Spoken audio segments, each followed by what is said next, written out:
Hi, I'm DJ Rad Key, and welcome to what is now my 90th vlog in the series. Thank you for joining me today and staying with me. It is Saturday, September 22nd, 2018. There is no school today at the Scratch Academy. We did, however, take our lounge set exam on Friday. It was the second of our 3 final exams required to pass the program. I scored an 89 on my club set, which I took on Monday, and I actually scored an 86 on my lounge set exam, which I was fairly happy with, and I'd like to review not only mine, but a Shinobi's lounge set as well. So, what exactly occurred as far as this lounge set goes is, going into it, I knew it would be my strongest one. I know lounge music. I've got a great cocktail set that it's been tested a few times. I pulled great songs out. I felt I had a very diverse selection. I thought I followed pretty much all the steps necessary for a good lounge set, or what was at least required by Mr. Fiello.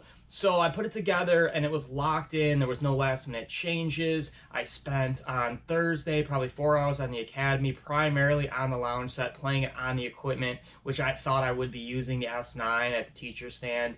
And when we did take the test today, well, it wasn't on the S9, which is fine. It was on 2 different turntables connected to our Rain 62 mixer. The mixer is fine, but one of the turntables is really off, we'll just say. It doesn't have the same feel. The left turntable is good. The right turntable is a little off, a little loose, and it affected my performance at 2 points. I actually, before the performance began, asked, Instructor Fiello, why don't we use the S9 in the main room? And he's like, yeah, let's just use this equipment here, which is cool. But then I put Shinobi onto the controller, which is great, but I don't think exams should be taken on controllers. I've already spoke about that before in prior vlogs.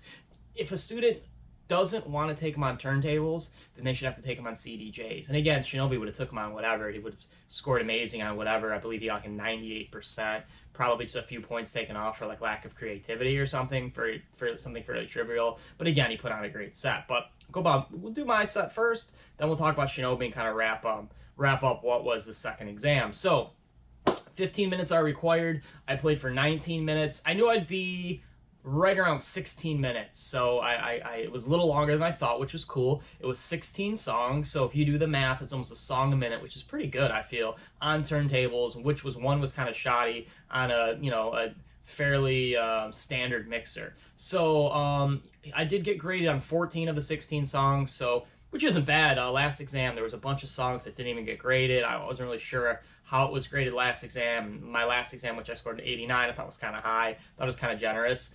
This one, 86, I felt was pretty accurate. I gotta think Fiello always adds a few extra points, just nice guy points.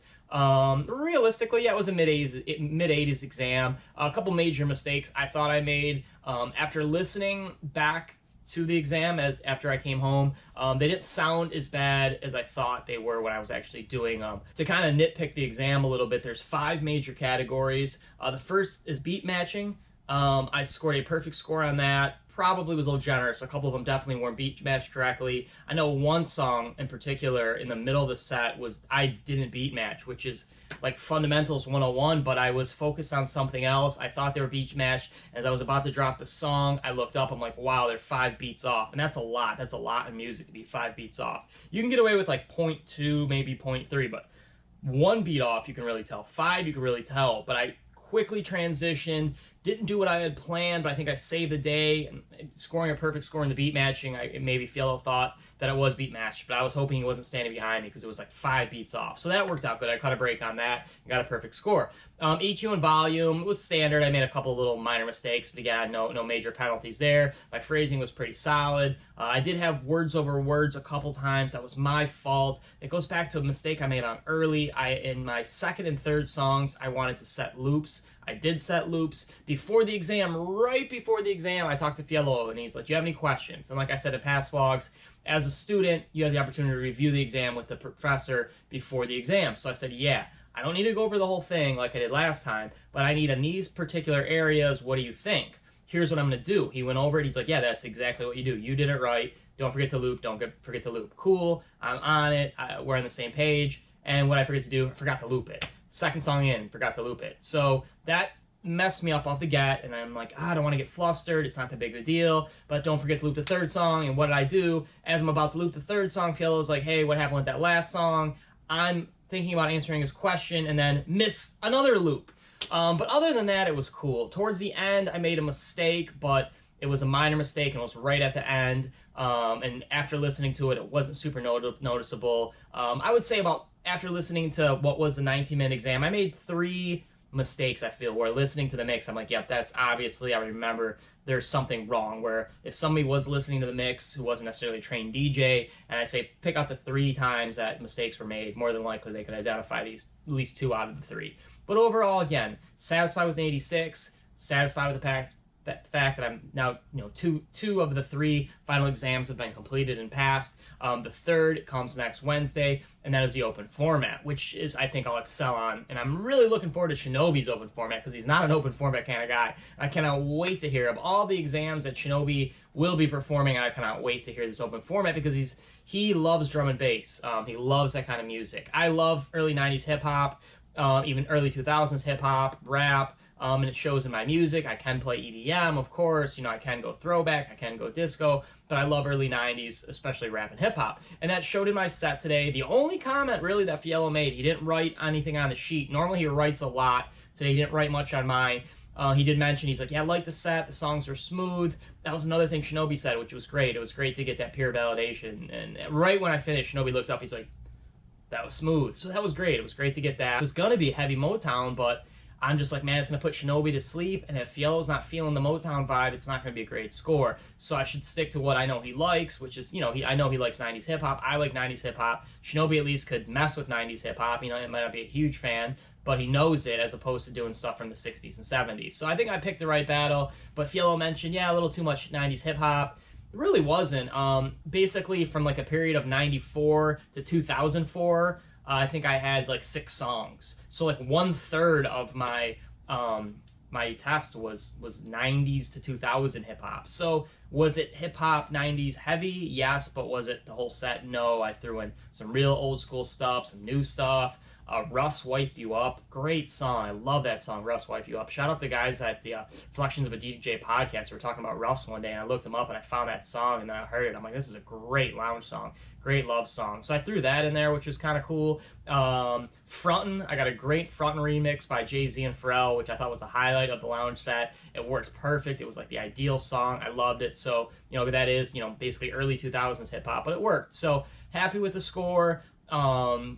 Song selection, of course, was perfect. That was another category I failed to touch on earlier in the vlog. But creativity was low, and I respect that. That was the first thing Fiello said. Not much creativity, and I completely agree. It wasn't super creative. It was just a bunch of good songs and a smooth mix. I did try to get creative. I was going to get cutesy on like a wordplay with Aretha Franklin Think into When I Think of You with Janet Jackson, but it wasn't even that obvious. I knew it because I know the songs, but like, for someone who was like listening, jamming along, aren't thinking like, oh yeah, she said think and Arisa said think. So there was no wordplay, there was no creativity, there was nothing I did like outside of the box. I just played 16 really good songs in a row, and with, like I said, 2.5 mistakes I pulled through. So that went well. Now, what is left? What is left of Scratch Academy? We're almost done, right? So Shinobi, of course, he's the man. He's the man around the place. It's been a pleasure being a student with him. I see huge things for him. He's 19. I can't imagine how talented he's going to be in 2 years from now if he's as talented now.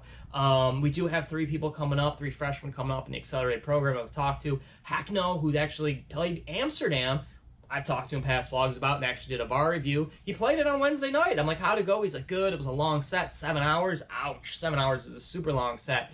Man, I assume at that point, though, once you go past the 4-hour mark, playing a song twice is fair game. So, you almost have to look like it as 2 3.5 hour sets. No one's staying there from start to finish. There's no way a manager's going to play and be like, yeah, you played a couple songs twice. Like, that's just not going to happen. So he probably did that. He said he ran pretty thin on songs, especially Spanish music, and it's a Latin bar, so I would have stocked up. I don't think I'll ever play there, just I don't have that vibe. Maybe I could open for somebody or play an hour set, but it's not the kind of place I play. It's just Spanish music heavy, and it's not what I know. But Fiello is actually playing in there on Saturday, which is awesome. So they've got a DJ out of town for a week, and they're trying new DJs out just to kind of fill a void. And it's cool having not only a teacher but also a student from Scratch Academy representing. My next live performance will be Sunday. Got a nice little kid's birthday party.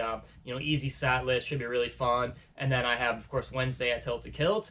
Be the last week at Tilted Kilt. Hopefully not forever, just hopefully for now. Maybe they'll find other ways to use DJ Rad Key, but I know this car show is only going through the month of September. They might keep me on and they might extend it, but that's all I can really bank on. Halloween party, which is a while now, and of course the graduation ceremony, which is coming up at Patty Mac's September 28th. It's a Friday night. There's been nothing officially announced, and I'm really curious, but I'm going to let it organically happen. I love that concept because I'm not a let it organically happen kind of guy. Like, if I want it now, let's do it now. Let's get this done. But I think I'm going to organically let it happen. I think if Yellow says, hey, dude, I have you opening, or hey, I got you right before Shinobi, or hey, you're slotted amongst, I believe, what will be 7 performers. So I don't know the order. I figured that would be established by now, but I think one thing that's kind of slowing down any formal announcements on the ceremony is Immortal's baby's due like any second.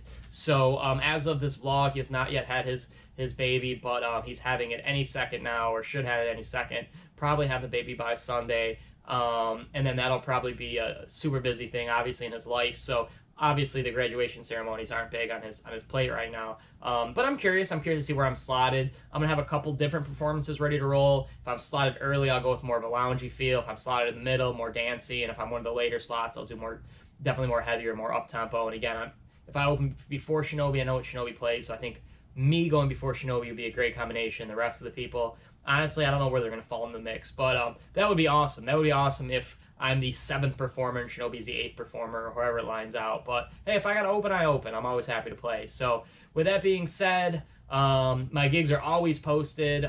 If there is only a few, they still are always posted on djradkey.com. You can find out more information about me. There's links to my Facebook, SoundCloud, Mixcloud, YouTube, Instagram, all the good stuff. And as always, keep the oceans clean, keep the planet healthy. We need it. It's the only one we got right now. So be good to it. Be good to people overall. Being good to people is probably the best thing you can do to be a good human. So with that being said, take it easy. Have a great weekend. And as always, peace.